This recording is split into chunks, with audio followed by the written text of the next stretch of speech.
Hey guys, I'm Suvigya Sharma. As you know, I'm an artist. We're a lineage, a family of artists, and I'm so glad to be around all of you. You know, you're the youth of the country. You'll represent us over the years. So let's begin. So when I talk about myself, being a layman, being an artist, as we speak about the kintsugi, so my career is very much like kintsugi. When I began, it was broken pieces. I started 2001, early 2001. So again, any young boy who was 17, looking to make a mark in the industry, and as an artist, I didn't know anything else. All I knew was from a very childhood, I knew painting, I knew sketching. Like I said, my father is also an artist.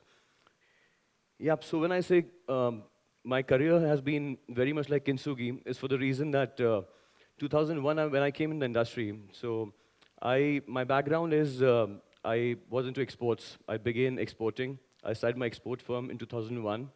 Did my foreign trade export management from Symbiosis Pune, and didn't want to choose a career like my father because it was very straining. He wasn't there when, of my childhood, all these years.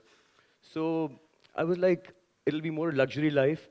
I'll start my own export firm, and I'll be traveling countries, and I'll be doing a product line which will be, handicrafts or paintings, and a very that sounds very fascinating to me. More than being an artist, I never thought. So of being an accidental artist, when I say. So it was 2001. I came back to Jaipur doing my foreign trade from Symbiosis and decided that I'll open my export firm. I was 17, this is 2001, and opened the company, started the smooth sail, started learning the process. Since 2008, I kept trying, and sometimes it was good, sometimes it was bad. Till 2008, things just, um, you know, and it was always the inclination for me was always art, because that's what I was. I learnt all my life of not studying it, but inheriting it as the practicing it since I was 7 years old. I used to do portraits and paintings. So, but still, I chose a career. I chose a career which was exports because I wanted to, like I said, I want to travel the world and stuff and everything, and didn't want to, I want to spend more time with my family. Um, so that's how it all began. So, but yes, the most challenging thing that came to my, no, the challenges which came to me were that I got a career like I think I'm the 80s. So anyone who's 80s over here would relate that we grew up in an environment which was very traditional.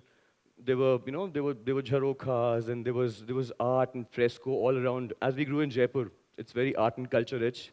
So we used to see those jharokhas and all those those heritages.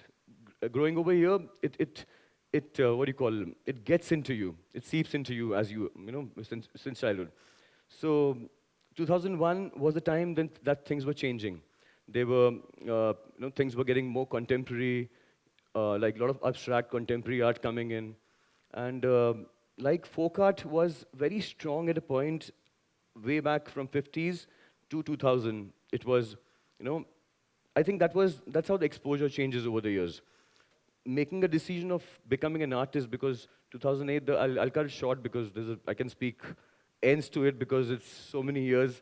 So 2008, the market crash came in, and I was exporting successfully. And after that, it was like what to do now because from export to choosing a career which didn't turn out well. And I was into stocks also. Had a huge crash and had a failure. And went to Bombay, started again. That what will I do? Then making some going to Bombay with no agenda of what to do, how to do things. A friend of mine told me that so Vigya, as you're not doing very much and you're exploring yourself, and so do one thing that there's somebody who wants to get a portrait done. And I was not in a practice since like 2 decades of not doing much of art, but still it was in the hand. It was like a lot of, it was practiced well over the years. So I just took that on, took that as a, that I will do something to, we have to begin from somewhere. So I met this family whose wife demised a month back. So this is 2008 I'm talking about. So they wanted me to do a small portrait, a small miniature portrait of his wife. So I took that order, went to Jaipur.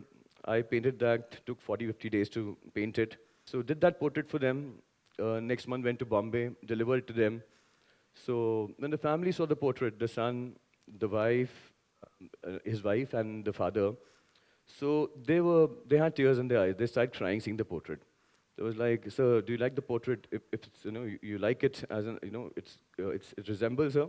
So the answer the son gave was that it's because you've done it in a manner that we can see that she's live here in front of us, and we can feel those, that my mother is there. So, like, and that was quite a compliment at that moment. So then he asked me, so that's how the journey began. And something that changed that day was that you can make something out of it. I'll come back to it later though. So then in 2008, this portrait was done, delivered. They were like, if you would have asked for a lakh also, we would have paid you that, because the feelings that you've put in the artwork are so heartfelt that we feel that our mother is here. So Manika, that is something that I learned, that precision is everything which is heartfelt done can take you places. So that was the first break I got, and that was the best compliment I ever received. Like, and that was motivation at the same time. People were not ready to accept it because contemporaries came in, modern day artworks came in, straight lined houses came in. So all the traditional art forms, may it be a Tanjore or a Pichwai for that sake, or miniature art forms, they were like, no, they're very outdated. So they'll not fit in our houses. So we want something modern, modern. So modern went in. Then I had to put it all together. For example, that's the Tanjore, what you see all these years, like for say 300, 400 years down the line. That was the Tanjore which was done over the years. Then then these are refined Tanjores. Like I said, I had to innovate to sell in the market or to get myself, an introduction that I do the same work, but with a new, energy to it, that they can, that was a big challenge to survive as an artist, because it is a career which there's no plan, it just goes and you just have to kind of absorb it. So, and also the lucky few that I could make a mark out of it. So this is also one of my first copyrights. These are called refined Tanjores. From Tanjores to, like, making them refined Tanjores is the intricacy, putting the same finesse of miniatures in it, that hyper detail, that, and plus some embellishments and stuff. But it, like I said, making it anew from what it was a challenge. So these are some refined Tanjores for that sake. This also took years to kind of transform it into an art form. And these are some of those.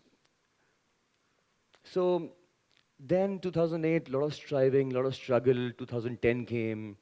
And also was the year a lot of changes were happening in terms of transform me as a person, my thought process, raising from, starting from scratch again, and didn't know what to do. So tried my hand in Bombay, then destiny calls that I met the cricketer Sachin Tendulkar the same year, and he was doing his house. So he gave me an opportunity that I could do something for him. So yeah, so then I did this portrait for him of his family. So this was all a smooth sail. These people came in, I worked for them. Then 2018 happened. The same year, I met the Prime Minister, which was again a random call from the PMO that the PM wants to meet you.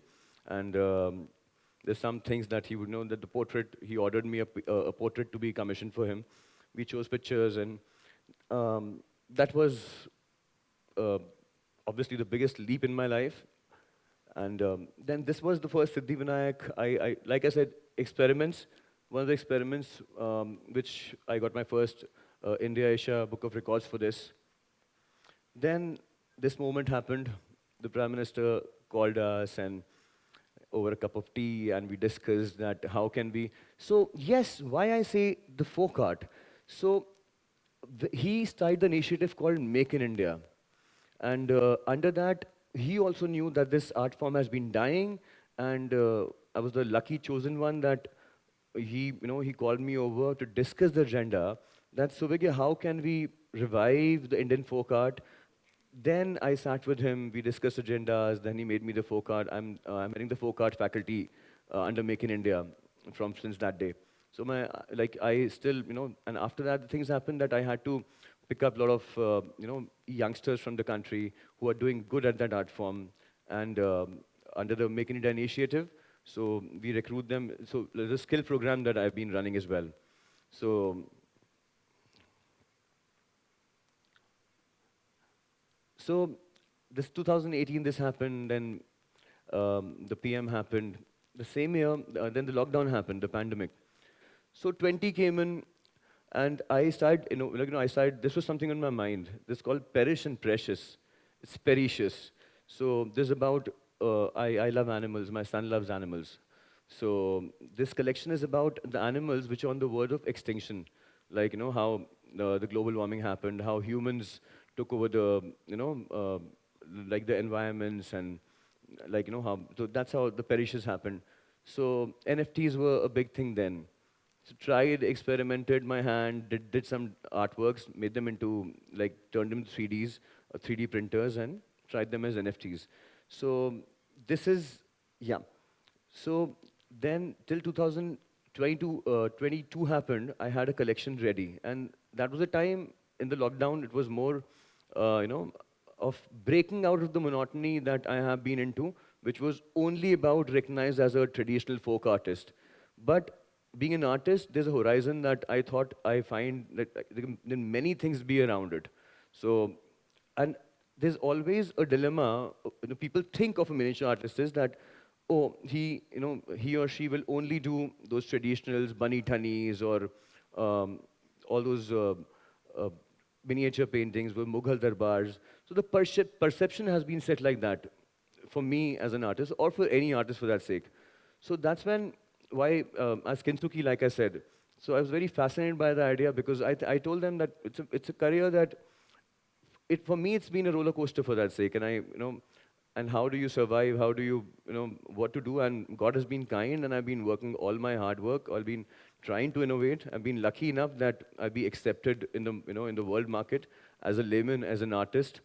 And that's how I'm here, and that's how you see me. All I want to say is that you have to build your own careers by your, just just be focused at what you're good at, and keep manifesting goodness in your life. And you're all growing up. You'll be going different places.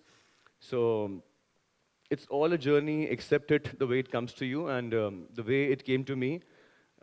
It was purely, life made out of broken pieces, and something I'm very happy with, the place I stand at the moment. And so is what will go in everyone's careers for that sake. And so, yeah, that is it. Thank you. Yeah, I'm so glad.